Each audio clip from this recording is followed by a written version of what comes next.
सर्व श्रोत्यांना आदरपूर्वक नमस्कार. मागील भागात आपण पाहिले, पांडव द्रौपदीसह स्वर्गारोहिणीच्या दिशेने निघून गेले आणि त्या सर्वांनाही निजधाम प्राप्ती झाली.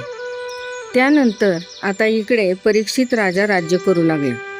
त्याने धर्माने प्रजेचे पालन केले. 3 अश्वमेध यज्ञ केले. अश्वमेध यज्ञात घोडा मोकळा सोडला जातो, म्हणजेच वासनांचा घोडा होय. वासना कधीही बांधल्या जात नाही.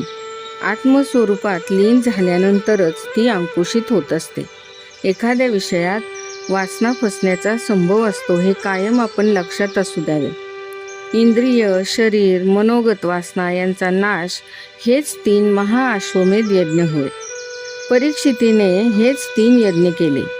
4था यज्ञ करायचा होता, तो म्हणजे बुद्धिगत वासनांचा त्याग. तर शुकाचार्यासारख्या ब्रह्मनिष्ठ गुरूंच्याच कृपेने तो होत असतो. म्हणून हा 4था यज्ञ अजून झाला नव्हता. शुद्ध आचार असेल तर शुद्ध विचार येतील. जलशुद्धी, अन्नशुद्धी, मर्यादा पालन केल्याने वेगवेगळ्या सिद्धी प्राप्त होतात. म्हणून नेहमी आचार शुद्ध ठेवावे. स्वैर वागणाऱ्याचे नेहमी पतनच होत असते. परीक्षितीचे आचार अतिशय शुद्ध होते. धर्मशास्त्राने घालून दिलेल्या मर्यादेनुसार होते. म्हणून त्याच्या राज्यामध्ये कलीचा प्रवेश झाला नव्हता. पण कलीने असा विचार केला की परीक्षिती एखादे तरी पाप करेल आणि ज्या दिवशी तो पाप करेल त्या दिवशी मी त्याच्यामध्ये प्रवेश करू शकेल. राजाच्या मनात एकदा प्रवेश केला की मग प्रजेच्या मनात प्रवेश करणे मला काही कठीण नाही. देवाने जर आपल्याला संपत्ती दिली असेल तर अवश्य गोपालन करावे. आजकाल लोक धनसंपत्ती प्राप्त झाली म्हणजे कुत्रा पाळतात. कुत्र्याचा अनादर करण्याचा हा प्रश्न नाही, पण मर्यादा सोडून अधिक लाड करू नये. अंगणात आलेला जो कुत्रा असतो त्याला भाकरीचा तुकडा टाकणे हा धर्म होय. पण काही लोक कुत्र्याला मोटारीत बसवून आपल्यासोबत फिरायला घेऊन जातात. अशा लोकांना काय बोलावे? पुढील जन्मात कुत्रा होण्याचीच ही त्यांची तयारी सुरू असते.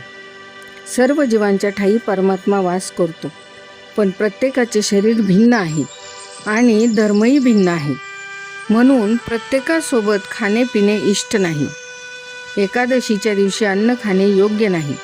एकादशीला उपवास करणे हा धर्म आहे, पण आमच्याच शास्त्रांनी सांगितलेले नियम आम्हीच पाळत नाही. जेव्हा डॉक्टर सांगतात की आपल्याला 21 दिवस अन्न खायचे नाही, पथ्य पाळायचे आहे, तेव्हा आपण त्याचे म्हणणे ऐकतो.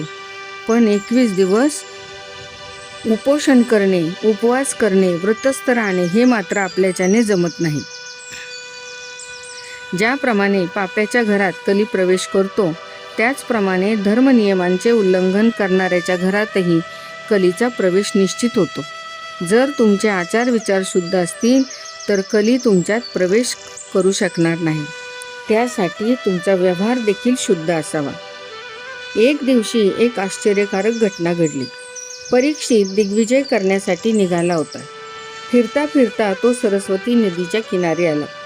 तेथे एक काळा पुरुष एका गाईला व बैलाला काठीने मारत होता. बैल धर्माचे स्वरूप होता आणि गाय पृथ्वीचे स्वरूप होती. गायीच्या डोळ्यातून अश्रू वाहत होते. धर्मरूप बैल तिला रडण्याचे कारण विचारत होता.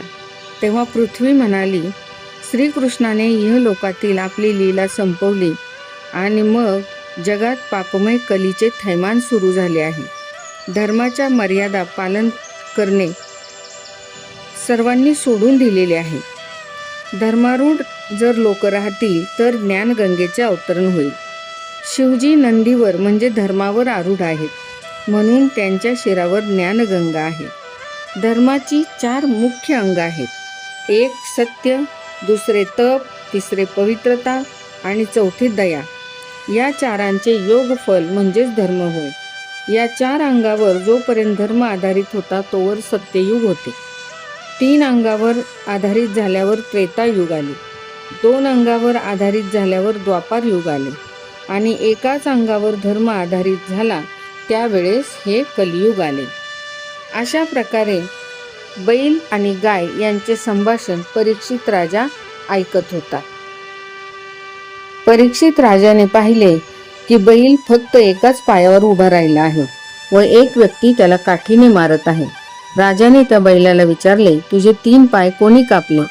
धर्मरूपी बैल म्हणाला, हे राजा, आतापर्यंत मी निर्णय घेऊ शकलो नाही की कुणी माझे पाय कापले व कोणी मला दुःखी केले. कोणी म्हणतात काल दुःख देत आहे, कोणी म्हणतात कर्मच मनुष्याला दुःख देते, कोणी म्हणतात दुःखाचे कारण स्वभाव आहे. म्हणून नेहमी आपला स्वभाव शांत ठेवावा. काल, कर्म व स्वभाव हे जीवाला दुःख देत असतात. पाहूया उद्याच्या भागामध्ये कली कशा प्रकारे परीक्षित राजाच्या राज्यामध्ये शिरकाव करतो ते.